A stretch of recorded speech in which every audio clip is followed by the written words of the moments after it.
Hello there. Hello, How are you? I'm fine. How about you? I'm good, thank you. Can we just begin by you telling us your name, please? Okay, my name is Yuqing Zhou, and maybe you can call me Yuqing or Victor. Yuqing or Victor? Yes. Okay, thank you, Yuqing.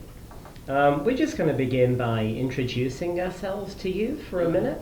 My name is Mark, and I come from Camilla, and I'm going to be the main examiner this afternoon. Nice to meet you. You too.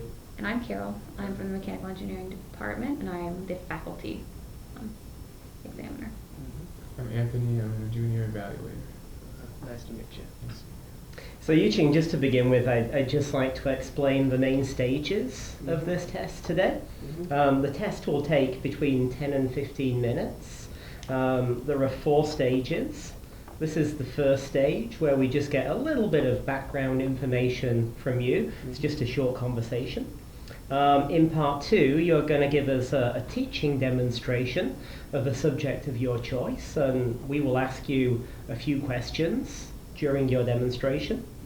In part 3, Anthony is going to act as your student, and there'll be an office hours role play. And finally, in part 4, you're going to listen to various questions from different students via the computer. Is that all okay? Okay. All right. So Eugene, where are you from? I'm from China. Right. Yes. And how long have you been in Ann Arbor? I've been there for about just this semester, about 3 months. Oh, okay, Yes. great. I came to the United States in August. Yes.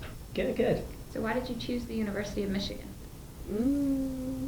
Because of the great reputation around the world, and especially in my area. I'm the student in mechanical engineering, and actually engineering is actually one of the advantages of the UM, and I choose this and like the city.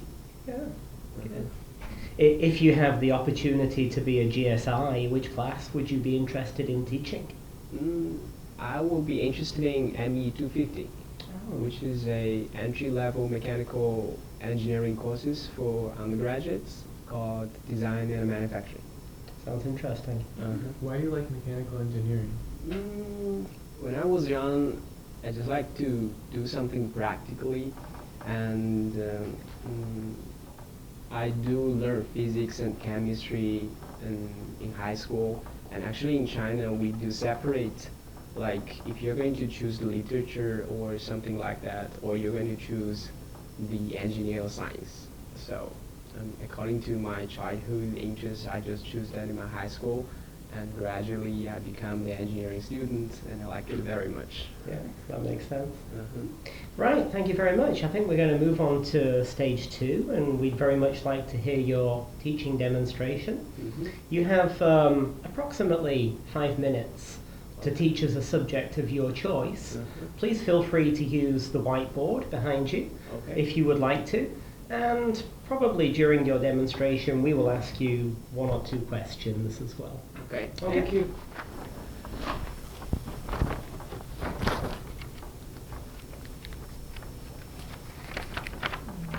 Okay, good morning everyone, and today's short lecture would be the design for disassembly index. And first, I would like to give you the objection of this algorithm. By using this algorithm, our objective is to maximize the revenue after the process of disassembly. And first, I would clarify 2 important definitions for you. Is the remanufacture and recycle. Does anyone know the difference between the remanufacturing and recycle? Okay, let me do this. And remanufacture is actually to take the parts from the dismantled product and then use them as what they're originally designed for. And they will be used as the part. I have a question. What's dismantled? Dismantled.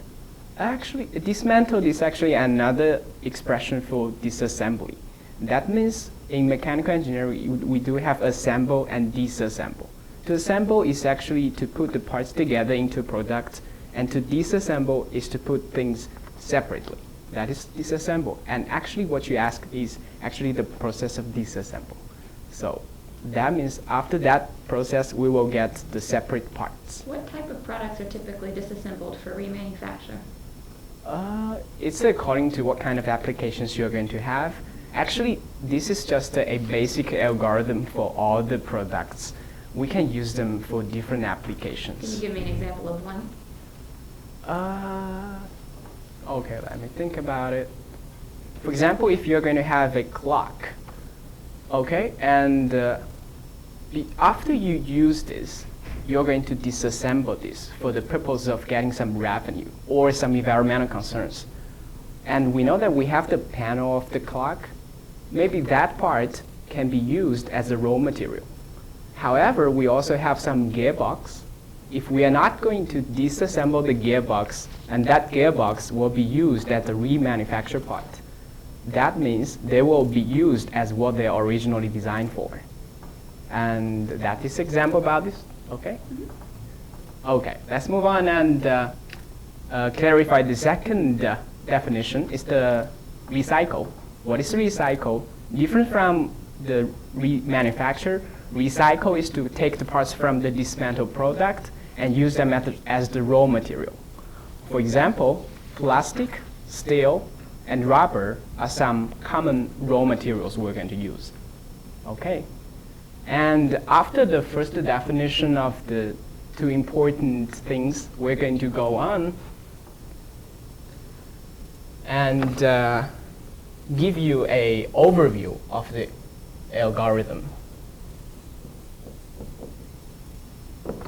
Can I just check one thing? You talked about recycling and remanufacturing. I guess everybody knows the term recycling. That's commonly used. Remanufacturing, is that a technical term in your field? Yes, I think so. Because for maybe some parts which is very difficult to manufacture, and so we are not going to make it as raw materials because we've already done a lot of things before having that. So, because after some certain process, for example, cleaning up and testing, maybe that part can be used without some big things we're going to do with them. So it makes sense that we're going to remanufacture that so that we can reuse that, not going to dispose this or going to recycle this. Yeah. Yes. Is it possible to remanufacture very precise parts? I'm guessing if it's already been used, it might be a little difficult to remanufacturing that's something on a kind of a very precise scale. Yes, that's a good idea. Actually, this algorithm is to give us a chance to evaluate and optimize the scheme of the disassembly process. And your question is that whether this part can be remanufactured or not. That is what we're going to do next. Okay. So we're going to decide whether this part is going to be disposed or recycled or remanufactured. Right. Yes. And the overview of the algorithm is that VFDI equals RR plus RCR divided by PC plus DC. Okay, that's great. Thank you, Yuqing. I'm sure you have a lot more to teach us, but we're going to have to stop you just there. Thank you very much. Thank you. Do you want to have a seat again? Okay. Thanks. So we're going to move on to part 3 of the test. Part 3 is an office hours role play. Anthony is going to act as your student. You are his GSI. Okay. He'll have some kind of problem or question to discuss with you. Okay. Thank you. Come in, please. Hi. Hi. How are you? Good, how are you? I'm fine. I think I saw some people cheating on the exam we took yesterday. So I was wondering what I should do about that. that's really a big issue. It's good for you to tell me this. And according to what you said, actually, what am I going to do is to make a point with the professor and tell him what you told me. And if you have some specific things you want to say, maybe you can tell me later about the specific person or specific things he was done. And yes, let's see.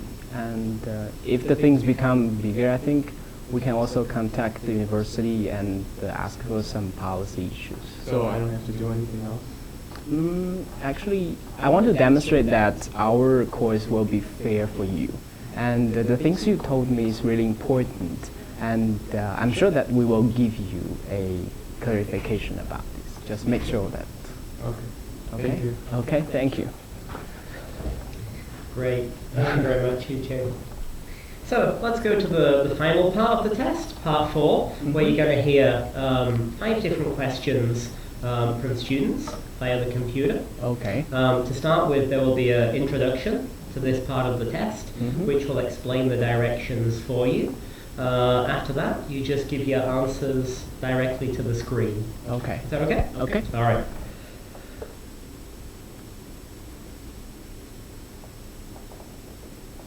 Now you will hear some questions from students. After each question, you will give an answer that makes sense for the question asked. Here is an example of the kind of question you'll hear. Can you tell me when your office hours are? The student asked about the time of office hours. So you might respond by saying, "Yeah, I have office hours every Friday morning from 10 until 12. The recording will be paused to give you time to respond to the question. And when answering the question, talk directly to the students in the video. There are 5 questions, and the questions will not be repeated. So if you don't understand a question, answer the way you would answer in real life. For example, "I'm sorry, could you repeat that?" Or, "I didn't catch that. What about my office hours?" Will the final include everything from beginning of the semester or just the stuff that we covered after the midterm? Actually, the final will only cover the contents after the first exam. In this semester, we're going to have 2 exams. You've already taken one, and the second exam will be only the things after the first exam.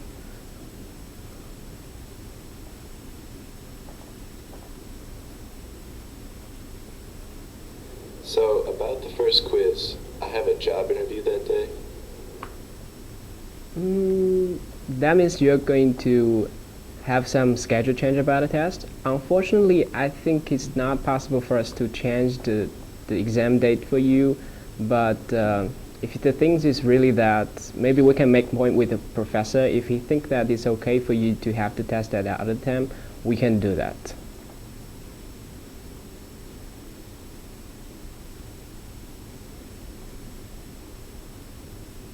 Where did you say you wanted us to put our homework assignment at the end of class?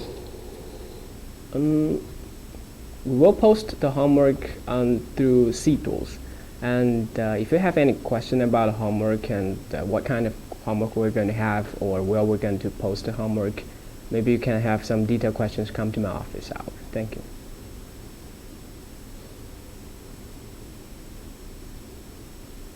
I'm not quite sure what you want for our research papers. Like, how long should they be? For this research paper, it's actually some extra work you're going to do. Maybe it's not that relevant to the course.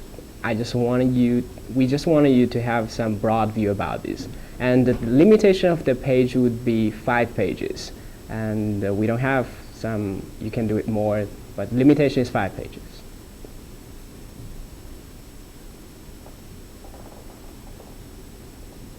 You want us to put just our student ID number on our assignment, not our name too?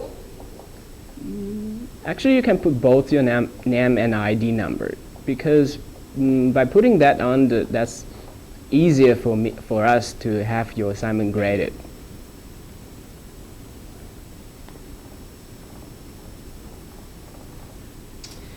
Okay, I think that's it. Okay. Thank you very much, Yu-Ching. The test is finished. Thank you very much for coming here this afternoon. We hope to have your results available within 48 hours. Okay. Somebody from your department will be in touch by email to let you know your result. Thank you. Okay, thank you very much. Thank you.